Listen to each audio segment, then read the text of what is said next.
এই মন্দিরগুলি নির্মাণ হয়েছে, নির্মাণ সাল হয়েছে 1225। এই স্থানটা পুরো মুসলমান পল্লী বা মুসলমানদের আয়ত্তাধীনে চলে আসে, যেটাকে বলা হয় মিয়াপাড়া বা যাই হোক। মুসলমানরা বলেছে এটাকে ধান ক্ষেত, কোনো ফসল লাগালে তুলসী বাগান হয়ে যায়, এরকম ধরনের তারা বলছে। যাই হোক, সেম লাইফস্টাইলের নতুন একটা ব্লগে আপনাদের সকলকে স্বাগত জানিয়ে আজকে শুরু করছি আরেকটা ব্লগ। এই ব্লগে আমরা যাচ্ছি বিননগরের দ্বাদশ মন্দিরে। তো চলুন, এখন আমরা চলে এসেছি বিননগর স্টেশনে, আর বিননগর আসার আগের কিছু ভিডিও আপনাদের এখন দেখাচ্ছি।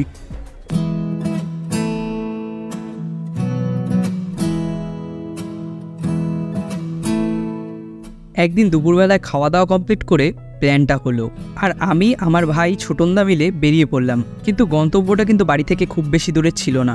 বাড়ির কাছের স্টেশনে গিয়ে সোজা ট্রেনটা ধরে নিলাম, কারণ টিকিটটা মোবাইলেই কাটা ছিল।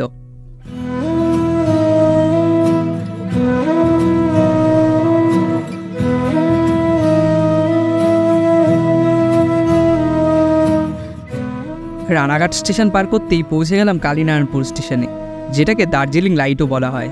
অবশ্যই আপনারাও আমার সাথে কালীনারায়ণপুরের সৌন্দর্যটা উপভোগ করতে পারেন। ডিসক্রিপশানে লিঙ্ক দেওয়া থাকলেও, আর আপনারা চাইলে আই বাটন থেকেও আসতে পারেন। তো যাই হোক, অল্প কিছু কথা বলতে বলতে আমরা পৌঁছে গেলাম বিননগর স্টেশনে।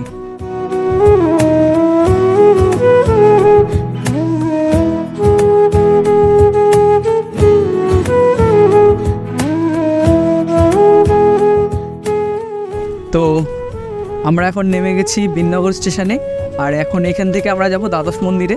তার জন্য আমার এখান দিয়ে অটো বা টোটো ধরতে হবে, আর স্টেশন দিয়ে বেরিয়ে টোটো, ওখানে ভ্যান স্ট্যান্ড আছে, তারপর সামনে গিয়ে টোটো পাবো। তো চলুন যাওয়া যাক। আর আজকে আমার সাথে যাচ্ছে ছোটনদা আর আমার ভাই, এই যে ওরা দুজন।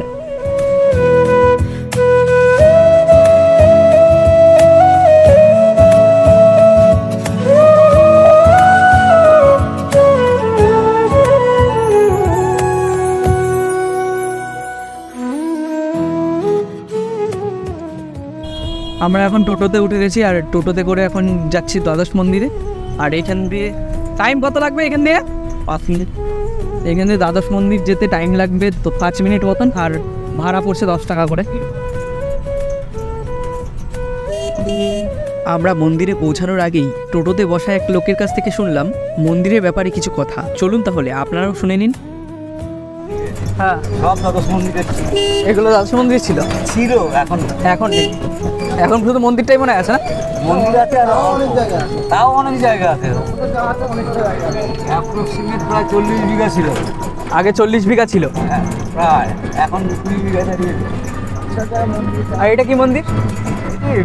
উলাশঙ্কর মন্দির। এটা উলাশঙ্কর মন্দির। আর এগুলো সব দ্বাদশ মন্দির আছে। কিছু কথা আর গল্প শুনতে শুনতেই আমরা পৌঁছে গেলাম একদম মন্দিরের গেটে।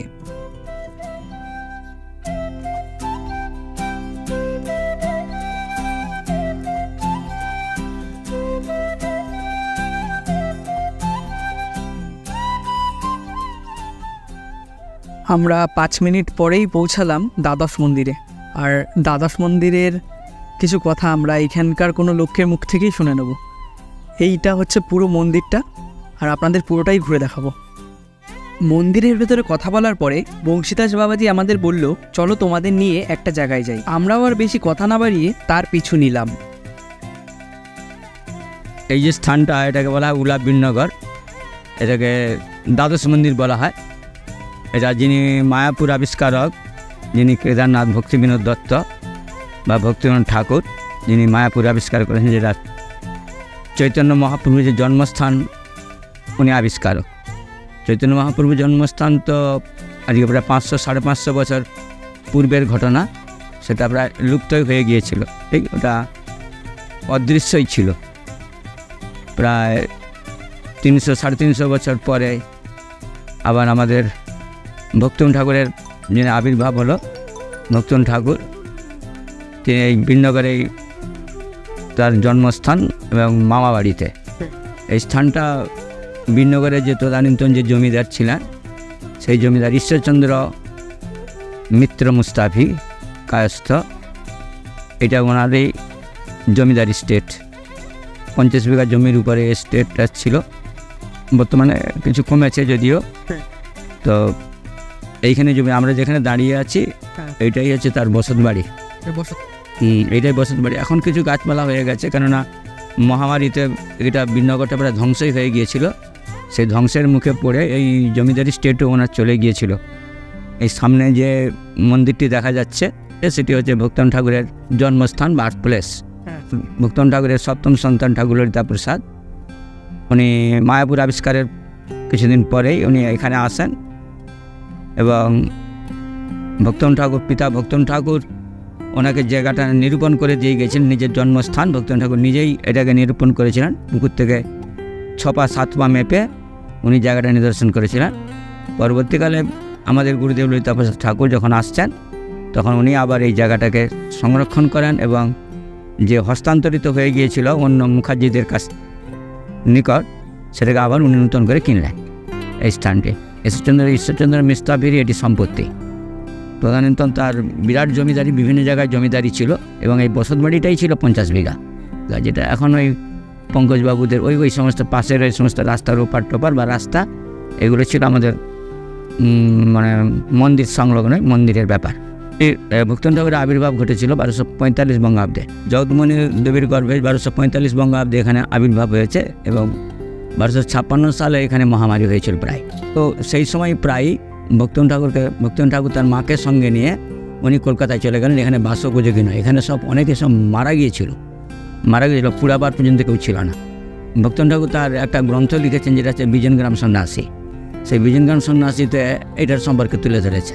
আর বিনগরে এখন লোকবসতি আছে বটে, কিন্তু এটা ছিল একদম পরিত্যক্ত গ্রাম, পুরো একবারে ঘর বাড়ি পড়ে, রাজবাড়ি জমিদারি বাড়ি, বড় বড় লোকদের বাস ছিল, মানে অর্থশালী, আমোদ প্রমোদে এরাই দিন কাটাতো।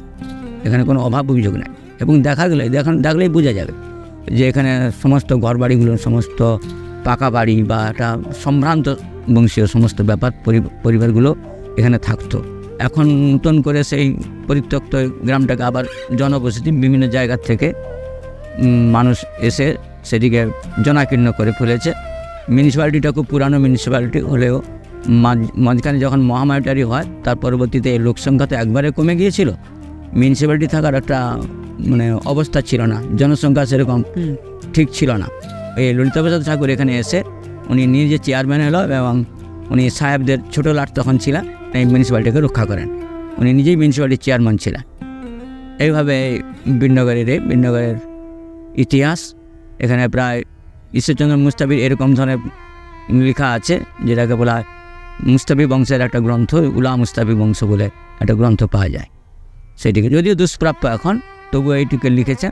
এবং এই তখনকার দিনে এই জমিদার 1,42,000 টাকা ট্যাক্স দিত, অনেক লোকগুলোকে পুষত। এখানে খাওয়া দাওয়া একটা বিরাট একটা আড়ম্বর ছিল। এখানে দ্বাদশ মন্দির বলা হয়, এখানে দ্বাদশ শিবলিঙ্গ এবং একটি দুর্গা এবং একটি শিব মন্দিরই ঈশ্বরচন্দ্র মুস্তাফি প্রতিষ্ঠাতা।